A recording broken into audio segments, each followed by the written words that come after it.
my podcast, Rediscover. Last time I promised that I would tell you some of the techniques I've used as I've tried to build a new life for myself and figure out how to date in this world of online dating and social media, and how to have a life that is new and fulfilling and enthusiastic and fun. And then I'm going to tell you about some of my latest online dating experiences because they're too fresh and too funny to wait for another time. So now I want to talk to you about some of my online dating experiences, which is really what this podcast, that's really how it all got started. As I've mentioned before, the therapist that I went to try to help me through those 7 years of struggle would say to me, there are a million women out there who wish they were in your position, but they also feel like they're a fish out of water because everything is so different now from when we were single before, when we were young, before we got married, and before there was social media and online dating and all the other things that just make things actually a little more complicated. And I would tell him these stories of the people that I either dated. I didn't actually go on that many dates. It was more like I was connecting with people online, and then whether they panned out or not, it just all depended. But I think next time we'll start in with online dating and what it's all about and what are some of the ways and it works, and some of the things I can tell you to help you be a smarter online dater, in case you're thinking like I did for at least the first year, what the heck is going on? I just couldn't make heads or tails out of it. And at that time, as I've said before, there were no books or anywhere really to look. I tried scouring the internet and could find very little. So I hope that I can prevent you from making some of the same mistakes or feeling so confused or so like you're living in the twilight zone, which is kind of how I felt most recently. So I think I set a new record for myself this past weekend. I went through 4 men in 4 days. I thought you might be interested in hearing some of the stories. Okay, guy number 1. He was a guy that I thought was just Mr. Perfect when I matched up with him back last summer, actually it was. And so I just start calling him Mr. Perfect. So usually the people that I would communicate with and have a little bit of something with them, a little, like I might actually go on a date. I might actually meet them. You just never know. I usually give them a different name than the name that they actually have, because then it's so confusing. Sometimes there's so many that it just gets confusing. So my one girlfriend that I used to work with, she did this. She would call them, some guy, she would call him Lakeland, or she would call another one, well, I'm not going to tell you all the names she called them, but anyway, so I started doing the same thing because it just made it easier. It was easy to identify where I was in my relationship or communication with that guy. So the first one I'm going to call Mr. Perfect. So Mr. Perfect took a very long time to actually make a date with me. So I matched with him back, I guess in July or something, I don't know, sometime in the summer. And he told me that he was going out of town for work, and that he goes out of town every summer for work because of his occupation, which I won't say because it might Well, it just is, I just don't need to say it. Anyway. So he said he wouldn't be back until, what was it, October? I guess it would finally be too cold up north. So he probably came back, I guess it was October. So there was only a few little hellos or whatever here and there. So finally he comes back in October and he texts me and says, I'm back. I think he texted me probably in November sometime, or I can't exactly, but he began texting me, but again, putting me off for another couple weeks before he wanted to go out, and also saying that he had been back in town for a little while, but just getting settled and getting back, whatever. Okay. So he finally asked me, let's see, no. So when he said he wanted to go out again was maybe, let's just say it was November 1st. So November 1st rolls around, November 2nd, 3rd, 4th, 5th, 6th, whatever rolls around. So finally I texted him and said, well, it's past November, like we're in November. What about, what you said? He's like, oh, yeah. Okay. So he was like, well, I think, I don't have a lot of time. I'm always busy working, but I think that we could, how about if we go out, whatever, like it was probably like a Monday or something random. And you will find that very few online guys take you out or want to meet you on a Friday or Saturday night. In my experience, very, very few have ever met me on a Friday or Saturday night, regular date nights. We'll talk about why later. I'm sure you can figure it out. Anyway, so back to my story. So Monday comes around and we meet. First, he wants to meet at Starbucks. And I'm like, okay. Generally, I don't, if somebody only wants to meet me at Starbucks for a coffee, which I don't even drink, I'm usually like, nah, never mind. Because that means they don't want to spend any money because you might turn out to be a catfish or whatever, which I can understand, but sorry, I'm not doing that. So first he said that and I was like, but since I had been talking to him since July, I was like, okay, I was going to make an exception. Then he texted me back and said, well, let's go to this other more expensive restaurant, or actually a restaurant I'd really been wanting to go to. So I was like, good. Okay. Yeah. So we met for that dinner and had a really great time talking. I think we talked for about 2 hours. And when we got to the parking lot, I think he, like, I don't know if he kissed me goodbye or kissed me on the cheek or something, whatever it was. And got in his car, or went to go get in his car. And I said, well, what's our next move? Because I found that you have to try to pin these guys down. Otherwise, you might never hear from them again, which if you don't like them, that's fine. But if you do, sometimes you have to take the bull by the horns. I'm not sure that really works, but he had said something about like he liked aggressive women. So I thought, okay, fine. I liked him. I thought he was really cute. And he was Mr. Perfect. He checked all the boxes. I thought he checked all the boxes. We'll see what happens in the rest of this story. So he then tells me, well, I'm really busy, but I could probably meet you. Are you ready for this? I could probably meet you Friday for breakfast at 7:30 in the morning for an hour. Oh, okay. So I'm like, I almost canceled all week long. I'm like, this is so dumb. Really? I don't really, that's the only time you can fit me in. You can't fit me in on a Friday or Saturday night.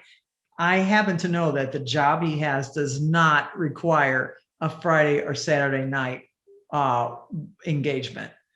He does not work at night. But according to him, he has to get up so early to go to work that he has to be in bed by 8 o'clock. That's why he couldn't go out. It was just ridiculous. And if he hadn't been what I considered Mr. Perfect and checked off all my boxes, then I would not have pursued this. But nevertheless, so I decided, oh, you know, what the heck? What else do I have to do on a Friday morning? I'll go to breakfast. So we went to breakfast, and he acted just really weird and kind of like standoffish and kind of boring, actually. There wasn't the kind of conversation that we'd had before. It was just him talking about, I don't know, I can't remember what. And so I just kind of, and then he kissed me on the cheek as he was getting into his car. I'm like, ooh, what are you, my grandpa? So he got in his car, and later on, let's see, I think it was after the first date, he was saying something about, we're going to have to see more of each other and more often. And then we have this thing on Friday, and then he's like, oh, just kind of weird. Okay. So he gets kind of weird, but in the meantime, he tells me, okay, first I should tell you, not to give away too much of the next podcast I'm going to give, but him telling me that he's out of town and won't be back for several months is one red flag. Now him telling me that he's now going, let's see, he doesn't make another date because he tells me on Monday, he's leaving to go up to Orlando to see his doctors, because that's where he used to live and that's where his doctors are. Okay. How many red flags are we up to now? Well, the second red flag was him not having any time and only being able to fit me in for breakfast on a Friday morning. That's flag number 2. Third red flag is telling me he's going out of town.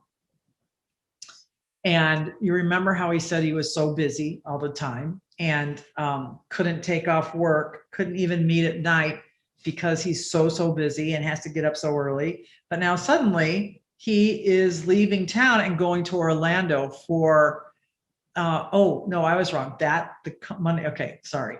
He's going to Orlando on Sunday or maybe Saturday, and he's going to be gone till Tuesday. Okay, this is the guy that can't have any time because he works so much, but now he's going to be in Orlando for several days. Okay, that's another red flag. But he convinced me that it was to see the doctors and blah, blah, blah. Okay. And he did used to live there. His family lived there. I Googled it and found out that that was true. Unfortunately, I didn't find out everything I could have when I Googled it. So he finally comes back, and I'm not sure who had to contact who, but he said to me that his everything was good, but his doctor said with COVID, because of whatever his problems were before, which he didn't tell me at the time, with COVID, he needed to cut back on his socializing. Okay. At his job was the place he socialized and was around numerous people. I am just one person. To stop his socializing, being around so many people, when I'm only one person, that's another red flag. And he said, this was now early December, and he said that he would not have any free time until January 5th, except for one day, which was Christmas. That's the next red flag. Okay, so January 5th rolls around. I don't hear from him at all during this time. Now, he can't socialize according to his doctors. He needs to slow down on the socializing, but texting and phone calls do not bring you in proximity with any germs. So as time goes on, I don't hear from him though, this whole time. I don't hear, there's no socializing, there's no contact at all. So January 5th rolls around, haven't heard from him. Maybe he wrote me a Merry Christmas or something. That's it, just literally those 2 words, Merry Christmas, or maybe Happy New Year, I don't know. So I can't remember who got in touch with who. And he was like, yeah, I'm still busy. I'm good. I'm still busy working. Yeah, blah, blah, blah, whatever. I don't know. At that point, I don't think we went out again. I think I just said, the things that you say are just like a player. And I've heard these same things from all the players that I've ever run into, which is a lot because of online dating. And I said, so yeah, I think I'm good. And I blocked him, which I don't like to do. But with what, just if something just goes sideways or we don't, work out with any guy or whatever, I don't usually block them because I think that's really kind of unfriendly and kind of childish, actually. But when someone's given me a really hard time and been really confusing and really flaky, then I don't want them in my life at all. So I blocked him. That was somewhere around the beginning of February. I can't remember actually if we went out, and I've erased my text chain with him. So I can't remember if we went out one more time or if we tried to go out and he canceled, because that's what he was known for. I think that's what happened. We had made a date and he canceled, because when it happened again later on, I was like, oh yeah, I forgot. This is what he does. He makes dates and then he cancels, or says we're going to hang out more and then says his doctor said he can't socialize. So it's the same thing. So I was later, so recently I was looking through, I guess it was before I had to go to St. Louis. I was looking through my blog. What I decided to do is I needed to actually delete all the contacts from the guys in my life who I had met over the past couple of years, who would still pop in and out once in a while and drag me off and mentally off in the wrong direction, because these were not guys who were really ever going to reestablish a relationship with me. They would just pop in and out because I think some men like to collect women and they like to keep in touch, or once in a while pop back in to people's lives just to see if they can get some attention. So I was going through my list and deleting all these contacts, blocking some of them again, because of what I had experienced with them. I think they deserved a block. So, because I really just wanted to set my mind free. I wanted to take a leap into the dark. I wanted to take a step forward without knowing where I was going, to show that I had the faith that God was going to take care of me. And I had to do that. The way I could show that was to get rid of all the people that had been hanging around, or that I had still had hopes for, that were really never going to go anywhere. So I did all that. And after I did that, I thought to myself, I remembered something that I had run across over a year and a half ago. And that was that at the bottom of your voicemail, there's a category called blocked messages. And if you click on that, you can see who has called you that you'd actually blocked. Now, I thought that I had blocked and deleted his contact, but evidently I hadn't, because when I looked under blocked messages, there was his name, that he had tried to call me after I had ended it before. So I thought to myself, this was so dumb, such a mistake.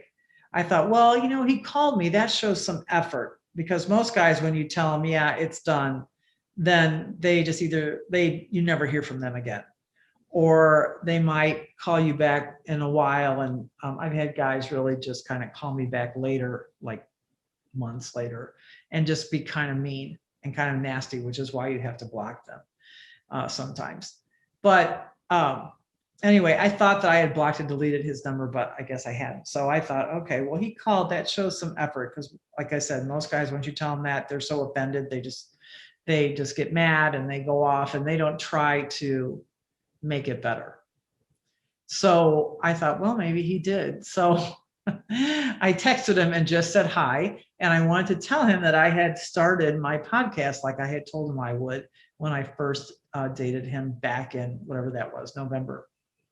So that starts this whole thing. And he acts like he's so happy to hear from me and everything. And he realizes his mistakes from before and he's sorry. Oh, brother, don't get sucked into that, ladies. But I did. And I'm like, wow, maybe he really has changed. He understands what he did, that he was kind of flaky and everything that happened. And, now he's trying to get me back and he wants to go out. And so he made a date like that night over text. We made a date for another dinner. And this time he took me to a really nice restaurant close to where I live. And we had another really great conversation. We talked for like instead of 2 hours, this time we talked for 3 hours. And it ended really well. And he said, well, when do you want to see me, Friday or Saturday? And I'm like, it doesn't matter. I'm open both days because, I'm not really dating anybody. So he said, okay, how about tomorrow night? Because Saturday night, you'll probably get ready to be having to have your family over for Easter. So, so I said, okay. So Friday morning comes along. And what you'll notice is a lot of times, guys, that you're talking to online will text you in the morning and just say, good morning, and sometimes I'll ask how you are or whatever. So I didn't get any text that morning. So I'm thinking, okay, something's up. I just am really good at getting those feelings now. Before I didn't know all this stuff, but now I do. So I didn't get a text and I'm like, uh-oh, something's up. So sure enough, about 11:15, he calls me up and tells me he needs to rain check our date tonight because his sister is having issues up in Orlando. When we were having dinner the night before, he said he had gotten some text from his sister that she was in the hospital because her blood sugar had gone way up. But he had also said, oh, I'll take care of that later. So anyway, somehow now, even though she's not in the hospital anymore, she's still having issues. And he's the go-between her and the rest of his siblings that live around the world. Does that sound fishy to anybody? That's why he was so busy. And I said, well, is that going to go on into the evening? And he said, well, I don't know, but I might need to, drive up there to see her. I'm trying to decide now. Well, he never did, but he never showed up. So the next day, which is Saturday, then I knew he was not busy Friday or Saturday. I think I said, well, how's your sister? And I'm free tonight. And he's like, I've been thinking that I really did mess up, that I can see where I gave you reason to not trust me. I guess because I had said, you've done this before, I'm not surprised, but I'm not happy about it, but I'm not surprised. And so he started asking, like, I hope you'll forgive me, but he doesn't say he wants to make it up to me, that he flaked on Friday. So I said, well, what about tonight then? And he said, no, he couldn't make it tonight or tomorrow. He'd have to wait till Monday.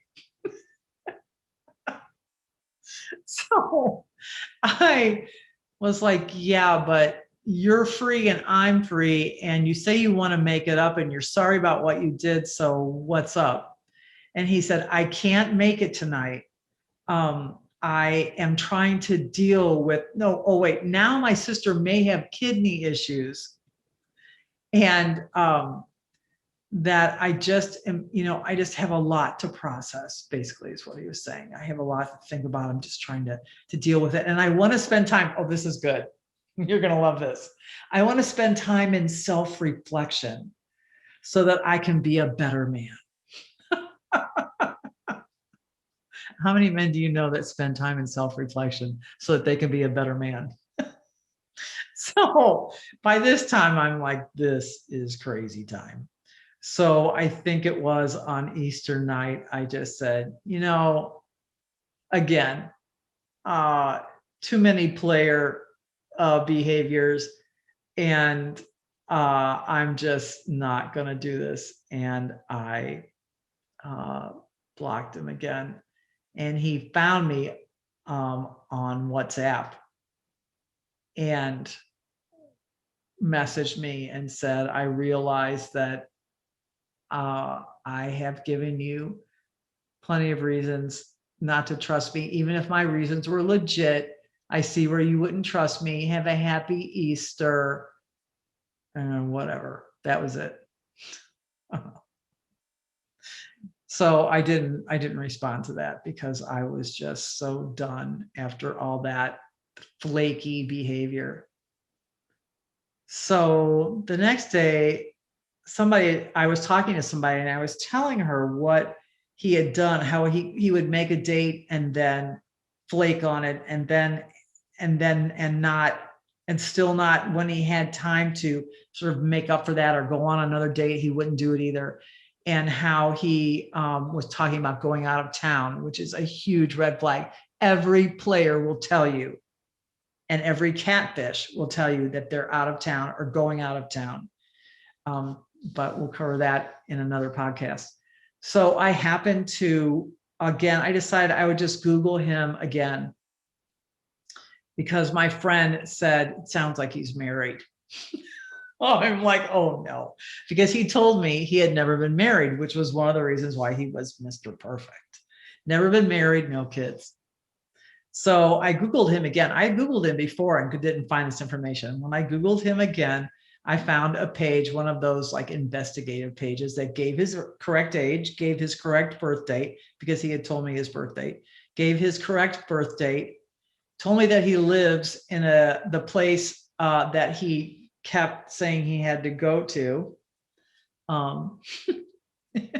to see his sister, or where his sister was, or where the doctors were, or whatever. And it's a town, not exactly where he said, but it's a town associated with where he said he was always going. And also that they knew him to be married at this time. So I screenshot that and sent it to him. And then I see he tried to call me again.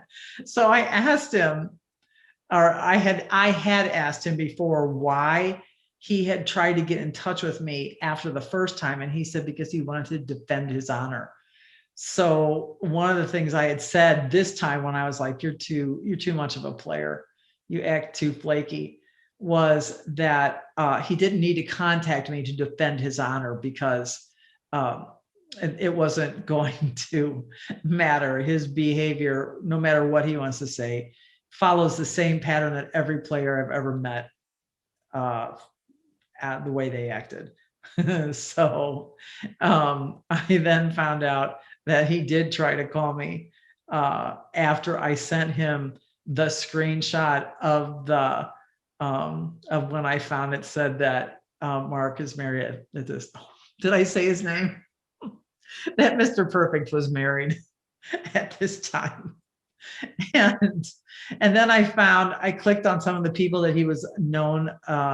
He has a very unusual last name, so I felt comfortable clicking on the people that were associated with him. And one of them had the exact same address as he has in the township where it said he lives. And it was a woman. So I'm assuming that's his wife. He'll probably tell me it's one of his sisters. I don't know. But in any case, when you get those feelings, the takeaway from this is, when you get those feelings, and you're feeling confused. And I kept thinking of that old saying, if it looks like a duck and it quacks like a duck, it's a duck. And I was right. So once again, I learned to trust my feelings. And the thing was, I was a little off my game because I hadn't been dating or been online for a while. So I had kind of slipped back into thinking, well, everything that people tell me is true. I can believe them. No, you can't. You really can't. I hope that doesn't come as a shock, but you really can't. There are people that will straight out lie over and over and over again as you meet even online, these men. So I think that was guy number one. Next, I will record in my next podcast and tell you about guys number 2, 3, and 4. The stories stay just as crazy. And I want to tell you these things because I want you to know that when they happen to you, or if they happen to you, don't take it personally. It's just part of the deal. As my therapy guy said, if you're going to walk on the beach, you're going to get sand on your feet. And I reminded him that he was a guy, and he was the one that told me that, because what he meant was, if you're going to associate and try to date men and do online dating, you're gonna get burned, because men are going to burn you. It's just the way it is. I am sure there are some nice guys out there, but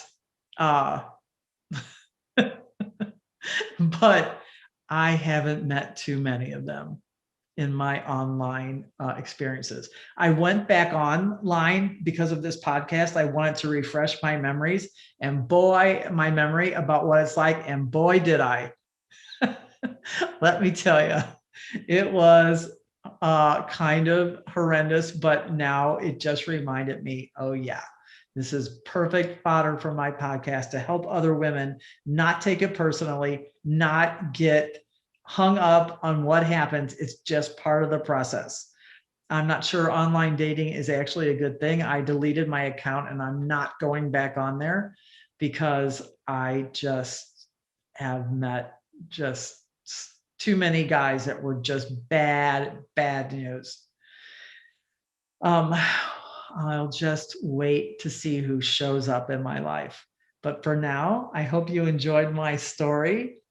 And as I said, it's always good to talk to friends, put out there what's happening to you. So if you don't understand what's going on, somebody will help you. Please leave me your comments on my Instagram page, rediscovHER, or look it up under Mary Beth Roseborough. And I will look forward to seeing you next time. This is Mary Beth Roseborough, and this is my podcast, Rediscover.